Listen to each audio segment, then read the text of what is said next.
பெண் யார்? ஆலிமா படித்த பெண்ணா? தீன் உள்ள பெண் யார்? இப்படி நீங்கள் வைத்திருக்கக்கூடிய லிஸ்டில் உள்ள பெண்களா? தீன் உள்ள பெண்கள் யார் தெரியுமா? வகுல்லில் முஃமினாத்தி யகுதுல்ன மின் அப்சாரிஹின்ன வயஹ்ஃபظن ஃபுரூஜஹுன்ன. ஒரு பெண் யார்? அல்லாஹ் கட்டளையிடுகிறான், நபியே பெண்களுக்கு சொல்லுங்கள், அவர்கள் தங்களுடைய பார்வைகளை தாழ்த்திக் கொள்ளட்டும், தங்களுடைய கற்புகளை பாதுகாத்துக் கொள்ளட்டும். வெளிப்படையாக தெரியக்கூடிய அலங்காரத்தை தவிர வேறு எதையும் அவர்கள் வெளிப்படுத்த வேண்டாம்.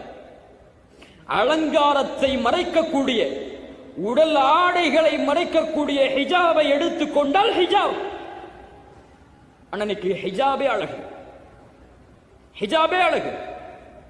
ஹிஜாப் எடுத்து செல்வி எடுத்து போட்டா அதுவே அழகு. அல்லாஹு அக்பர்.